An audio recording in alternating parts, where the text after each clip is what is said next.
Yeah, hi, my name is Ahmed. I come from the glorious country of Iraq, and I'm a born Muslim. My problem is that I practice Islam when I was... Brother, first we'd request questions from the non-Muslims.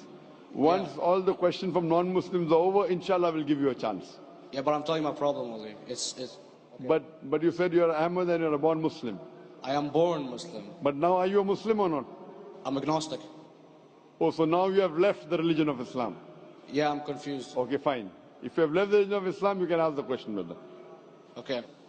So my question is, how come I don't have the faith that you and the other Muslims have and some of my friends, even though I practiced Islam a lot and I even did Umrah, but I still do most of the sins that are forbidden in Islam, and I sometimes am lazy to do the prayer and the other subjects we have to do in Islam. I have read many books about other religions and conspiracy theories and documentaries and such. I even have seen your own videos on YouTube, and there are many questions that go around my head about Allah and the Messenger and Muslims in general. And basically the most important question is, you said in one of your debates or questions that Allah is the creator and He's uncreated. But I have realized, how can the uncreated exist? And if He exists, how can we notice Him? How can we see Him or hear Him or feel Him or know of His existence if He's uncreated in our own dimension or so? That's one of the questions. Brother Ahmed said that he is a born Muslim. He comes from Iraq. He read the Quran, he read the books, but he commits many sins. He believes maybe sometimes he's agnostic and he's lazy for praying.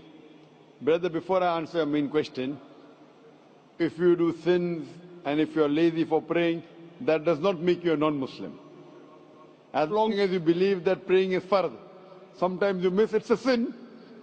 It's a major sin that you sometimes don't pray, but that doesn't make you a non-Muslim. If you say praying is not required, then you're doing kufr. But if sometimes you do sin, sometimes minor sin, sometimes major sin, it is haram, it's forbidden, but that does not throw you outside the fold of Islam. There are sometimes waswasa of the shaitan asking you, you're a Muslim, but this is wrong in Islam, this is wrong. And it does deviate the person's mind. At that time, maybe your iman may be low. But these things should not make you consider that you're non-Muslim. Regarding a question that I mentioned in my speech, and you're right, that Almighty God is the creator, but He Himself is uncreated. You ask the question, how can the uncreated, how can we see the uncreated, and how it's possible? Allah subhanahu wa ta'ala is Khaliq, is the creator.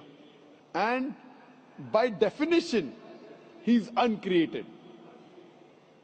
Because normally people say that when they try and prove in logic that everything has a creator, who created this table, the carpenter, from where he got, from the tree, who created the tree, so it goes back to Allah. So when many of the people try to convince an atheist, they try and say that everything has a creator, and then they get trapped when the atheist asks him who created Allah. So if you hear my tapes, I never go that way. I ask the atheist that how did you come to know about the universe? How did you come to know about the functioning of the stars, of the sun? And he says, and goes back, that the creator. So it's the vice versa. So if you know how to deal with logic, you don't trip over this problem with the atheist trap, the Muslims or the believers, by saying who created Allah. By definition, Allah is uncreated. And if you ask the question, who created Allah? If you have heard my tapes, I give the reply, that suppose a person comes and says that my brother John. Yeah, I know, I saw that, I heard that's funny, but I mean, how does he exist if he's uncreated? Not that is Allah. Automated. Yeah. That's the difference between you and Allah. How does he exist? Means he was existing. He doesn't have a beginning. You and I have a beginning, that's human being. So that's the difference between us and Allah. You can't say that Allah has to be like us. If Allah is like you and me, why should we worship Him? I see, but have you heard of the phenomenon, the Big Brother? used by various orders and political agendas to control the people and such by implementing it into multiple gods, and then later on it became a monotheistic religions all over the world to make it easier for the people to... Sorry, I've never heard of the religion Big Brother. It's not a religion, it's like a theory, an idea, basically. For what does it say? Yes? What does this idea say? What does it say? Is that when you have a big brother, it's easier for you to live life. When you have someone watching you the whole time, understanding you the whole time, protecting you the whole time, being with you the whole time, and you can talk to him, although he never talks to you back, maybe in your dreams, due to your mind and such, it's easier for you to live. While a human who does not have a big brother and is not easily controlled into doing so and is having complete freedom is a danger for the major ruling powers and such. What does this say? I don't understand. Big brother may be the big brother may not be the... What does it have to do with Islam and God? What does it have to do? Because basically Allah is watching you the whole time. So you want to say that Allah is like a big brother? Indeed, you use him for your protection so you won't be scared. You know what I mean? See, this is the hypothesis. Hypothesis. If you have heard, how do I convince an atheist? If you have heard my answer, that you said that you're agnostic, you're atheist. Yeah. So first thing I do to an atheist is I congratulate him. What? I congratulate him. Okay. Have you heard my answer of atheist? Yeah, you congratulate them and stuff. But I haven't seen your debates with the atheist. I just saw your answers on some questions. Fine, so you haven't seen the answer of atheist? No, but I've seen your debate with David William Campbell. And David William Campbell is not an atheist. Yeah, yeah. Now when an atheist tells me he does not believe in God like your theory of Big Brother. Yeah.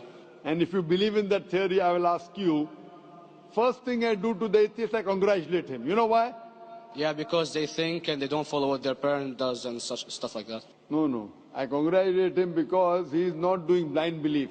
The other people are doing blind belief. He is a Christian because father is a Christian. He is a Hindu because father is a Hindu. Most of the Muslims are Muslim because father is a Muslim. He is thinking. He says there is no God. He has said the first part of the Islamic Shahada, La ilaha. The reason I congratulate him is because he has said the first part of the Islamic Shahada, Islamic Creed, La ilaha. The only thing I have to do is illallah, which I shall do inshallah. So if you have heard my answer, an atheist becomes an atheist because he believes in science, he believes in logic. Or I ask him that if an equipment is bought in front of him, which no one in the world has ever seen, and if the question is asked that who will be the first person who will be able to tell you the mechanism of this new equipment, what is the answer? Of course he's going to tell you the producer or the maker of this equipment. Creator, producer, maker. So when we ask him questions that how did this universe come into existence, he will talk about the Big Bang. This what we're going to talk is already mentioned in the Quran 1400 years ago in Surah Anbiya chapter number 21 verse number 30. Avalam yaral lazina kafaru anna samawati wal arda kanat ratkum fataknahuma. Do not the unbelievers see that the heavens and the earth were joined together and we clove them asunder. This what you came to know 50 years back is mentioned in the Quran 1400 years ago. Who could have mentioned that? Well, in various civilizations in like 2000 or 5000 BC before Islam came or Christianity itself, there was various civilizations that are good in astronomy and they know more about our solar system than we do now, sadly. Brother, your knowledge of science is little, not in-depth. I do agree. There are certain things which were known as hypotheses. For example, we came to know, we were proved that the earth was spherical in 1577. I know that in 6th century BC, there were Pythagoreans who believed that the earth was spherical.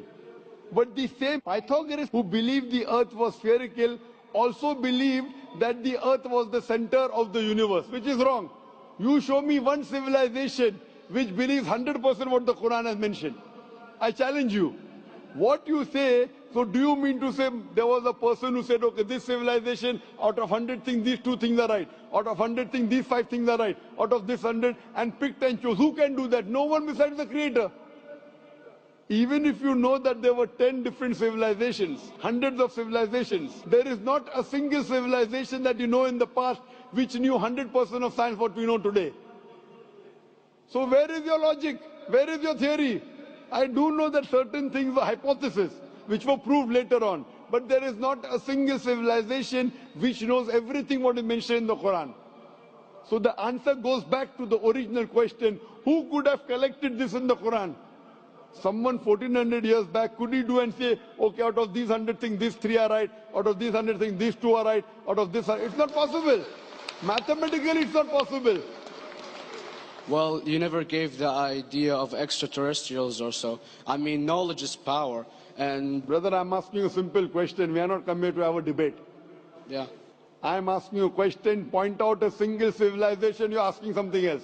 Yeah, we are not here to discuss. You can come in the room and discuss. You ask a question, I'm giving you the answer. You gave about old civilization. I told you you're right. But out of 100 things, 98 they were wrong. So I'm asking you, who could have mentioned this in the Quran? You're talking something else now. Yeah, well, I'm asking you a simple question, 2 plus 2 equals how much? You are saying, I'm telling you 3 multiplied by 3 is how much? I'm asking a name, you're telling that where do you live? You know, I'm asking a simple question, name me a single civilization which has everything what was mentioned in the Quran. Do you know of any or not? Yes or no? Well, not everything, of course. Even not 10%. Why? Babylon knows of most of the planets and such. Planet is not the only thing mentioned in the Quran. There are 1,000 things mentioned in the Quran. To say what 1,000 things are mentioned in the Quran, 10% would be equal to 100 things. Did Babylonian civilization knew about 100 things mentioned in the Quran? No, because they You don't cannot. have the They knew 5 or 6 things. In percentage wise, very small. So, of course. Who can be the author of the Quran besides the creator to know what is right, what is wrong? Today science has established the hypothesis mentioned by Babylonian so many centuries back is today proven. So these were hypotheses in the past, which out of them many have been rejected, some have been accepted. So to collect all which is 100% correct has to be from the creator and no one else. Hope that answers the